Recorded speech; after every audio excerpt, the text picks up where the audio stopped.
یو لرغونی صنعت خو اوس یې نوې بڼه خپله کړې. د ګاڼۍ دا لړونه چې اوس یې ماشین ډېر چابک څرخوي او په کم وخت کې زیات شربت تولیدولی شي. یو وخت به یې د غوایانو زور اوبه کولو. په ننګرهار کې د ګنیو کرکیلې او د وطن ګوړې صنعت له ورځې بلې ته په غوړېدو دی او په سلګونه خلکو ته پکې د کار زمینه برابره شوې ده.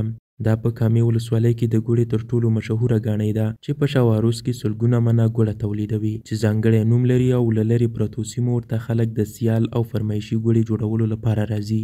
د یادې ګاڼۍ مسؤل وایي سوچه ګوڼه خپلو پیرودونکو ته د هغوی د سترګو پر وړاندې چمتو کوي او هیڅ ډول کیمیاوي مواد پکې نه ګډوي. الحمدلله وړه د دې ګوړې بازار خو ډېر ښه دی په دې خاطر چې دا سوچه ده، خالصه ده او د هر چا په وړاندې په خپلو سترګو لیدل کېږي ځکه چې دلته موږ ګني راوړو او ګني بیا اوبه وځي په علاجي باندې څوک له ګاڼۍ وایي بیا هغه ډیګۍ کې ذخیره کېږي بیا دلته کړي ته راځي نو د خلکو په مخ کې دا هر څه جوړېږي او خلک یې په خپلو سترګو ویني نو ځکه په دې خاطر چې دا خالصه ده نو بازار یې ښه دی. په ننګرهار کې په لسګونه د ګوړې ګاڼۍ شتون لري خو دغه ګوړه په یو خاص هنر جوړیږي. د افغانستان د نورو ولایتونو سربیره ان تر امریکا او ګڼو نورو اروپایي هیوادونو هم رسیږي او هلته یې هم خپل مینوال خوښ ساتلی دي. جوړونکي وایي که د ګنیو کرکیله میکانیزه شي او تولید زیات شي دوی کولی شي چې په کور دننه د ګوړې په برخه کې د خلکو اړتیا په ټوله معنا پوره کړي او نورو هیوادونو ته د صادراتو کچه لوړه کړي.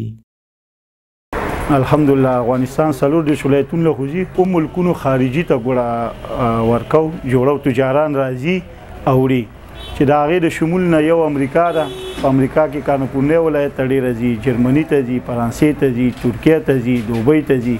د ننګرهار د کرنې اوبو لګولو او مالدارۍ ریاست مسؤلین وایي سږ کال د ننګرهار په 6 ولسوالیو کې په 1921 هکتاره ځمکه د ګنیو کرکیله شوې ده چې 82,500 ټنه ګني به تولید کړي.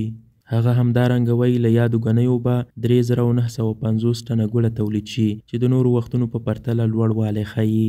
د کرنې او مالدارۍ ریاست مسؤلین وایي هڅه کوي ترڅو د ګنیو د کرکیلې د میکانیزه کولو لپاره کار وکړي او په راتلونکي کې به د تولیداتو کچه د دې څو چنده نوره هم لوړه شي. سږکال ننګرهار په 6 ولسوالیو کې کاما، کوز کونړ، ګوشته او بیسود او بټي کوټ، سرورود، لالپوره کې 1921 هکتاره ځمکه کې ګني کرل شوي دي چې د اټکل له مخې 2,500 ټنه حاصل ورکړي. تیر کال 1953 هکتاره ځمکه کې ګني کرل شوي وو چې 3,812 ټنه حاصل ورکړی وو. هغه خلک چې د ګوڼې ګاڼیو په بیلابیلو برخو کې په کار بوخت دي وایي خوښ دي چې په هیواد کې ورته د کار زمینه برابره ده او د پردیو هیوادونو له اړتیا خلاص دي. دوی وایي څو میاشتې له همدې درکه دومره ګټه وټه کوي چې د کورنۍ اړتیاوې پرې پوره کولی شي. دوی په مسؤلینو غږ کوي چې په ورته نورو برخو کې د ځوانانو ته د کار زمینه برابره کړي څو د هیواد پرېښودلو ته اړ نه شي. ډېر خوشحاله ډېر راځي او په دې خاطر باندې چې دلته موږ ګاڼۍ کې ډېر 15 کسان کار کوو. ټولو ته دا زمینه مساعده شوې چې دلته خپله خواري غریبي وکړي. هغه دې راشي او په خپل ولایت کې په خپله ولسوالۍ کې د یو کار باندې ځان مشغوله کړي نو دا ډېره بهتره ده او ډېر خوشحاله به دلته خپل ژوند او خپل زندګي او خپل هر سیمه دا ډېر خوند لري. دا په داسې حال کې ده چې تیر کال ننګرهار کې په 1953 هکتاره ځمکه د ګنیو کرکیله شوې وه چې 3,814 ټنه د ګنیو حاصل یې ورکړی و. خو د ګاڼیو مسؤلین وایي په ټولو هغو سیمو کې خلکو د ګنیو کرکیلې ته مخه کړې چې اوبه لري ځکه د یاد فصل ګټه وټه له نورو فصلونو زیاته ده او حاصل یې ښه دی.